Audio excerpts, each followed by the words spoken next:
In the winter of 1978, Britain did not expect disaster. There were no sirens, no warnings of a season that would grind the country to a halt. Christmas had passed quietly. The decorations came down. Life returned to routine. And then, slowly at first, the cold arrived. Not the dramatic kind. Not a single night of snow and wonder. This cold crept in the way problems often do, unnoticed, unannounced, and underestimated. By early January 1979, the air had changed. Breath hung longer in the mornings. Car engines hesitated, windows iced from the inside. People told themselves it would pass. It didn't. The temperature dropped and refused to rise. Snow followed, not in one great storm, but in repeated, grinding falls that buried roads faster than councils could clear them. And as the cold tightened its grip, something else began to freeze with it. Britain itself. Bins stopped being emptied, lorries failed to arrive, factories slowed, then shut, hospitals struggled, power stations strained, and on street corners, in town halls, in union offices and council buildings, arguments hardened just as much as the ground beneath people's feet. This was the winter that came to be remembered not only for snow and ice, but for silence. The silence of streets filled with uncollected rubbish. The silence of halted trains. The silence of a country that had, quite suddenly, stopped working. By mid-January, snow lay thick across England, Scotland, and Wales. In some areas, drifts rose higher than garden fences. Motorways closed without warning. Drivers abandoned cars where they stalled, leaving them half-buried, like relics of a civilization caught mid-stride. Public transport faltered. Buses ran once, then not at all. Railways slowed as points froze solid, signals failed, and crews struggled to reach depots.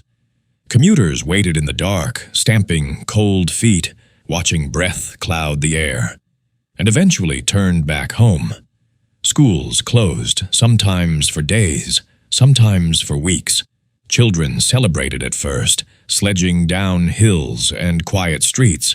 Adults did not. Coal deliveries failed. Oil supplies became uncertain. Electricity flickered in homes already chilled by inadequate heating. And then came the rubbish. Bin men were on strike, and in freezing weather, refuse does not rot quietly. Black bags piled high in alleyways. Boxes split open. Food waste froze solid, preserving the smell long enough for the thaw to bring it back tenfold. Rats appeared where they hadn't been seen in years. Foxes scavenged in daylight. Streets in major cities took on the look of places forgotten. London, Liverpool, Birmingham, Manchester, all struggling at once. Graveyards became battlegrounds against the cold. The ground froze so deeply that burials were delayed. In some towns, bodies were stored in temporary facilities, waiting for the earth to soften. It was not sensationalized at the time. It was spoken of quietly, carefully, because this winter was not just about weather, it was about pressure. Years of economic strain had already weighed heavily on Britain. Inflation, unemployment, stagnation, and the cold acted like a magnifying glass. Strikes spread across sectors. Lorry drivers, public workers, hospital staff, council employees. Each stoppage on its own was manageable. Together, they paralyzed the nation. Ambulances queued for fuel. Hospitals postponed non-emergency operations. In some areas, the army was quietly placed on standby, not to fight an enemy, but to move supplies if no one else could. Homes became islands. Families layered jumpers and coats indoors. Kitchens became the warmest room by default. People slept under extra blankets, listening to the unfamiliar stillness outside. Neighbors checked on neighbors.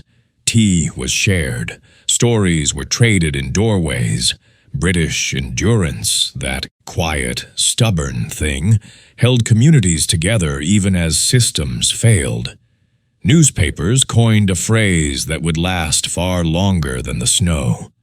The Winter of Discontent. Borrowed from Shakespeare, it captured something deeper than frozen pipes and blocked roads.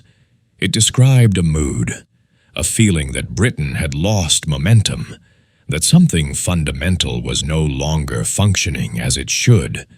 Yet for those who lived through it, memory does not preserve anger alone. There were moments of strange beauty, snow glowing orange under streetlights, cities muffled, softened, children pulling makeshift sledges through deserted roads. There was humor too. Dark, dry, unmistakably British. Jokes about rubbish mountains becoming local landmarks, about trains that existed only on timetables. And through it all, life continued. Milk still froze on doorsteps. Bread was still queued for. Radios crackled with updates and debates, voices arguing late into the night. By late February, the grip began to loosen. Temperatures rose, slowly, cautiously. Snow receded into gray piles at the edges of streets. Roads reopened. Services creaked back into motion. But something had changed. The winter of 1978 to 79 did not end with relief alone. It ended with reflection. People remembered how fragile systems could be, how quickly normal life could unravel when weather, economics, and human disagreement collided. For many, it marked the end of an era. The Britain of predictable routines and quiet trust felt altered. A harder, faster, more uncertain future seemed to wait just beyond the thaw.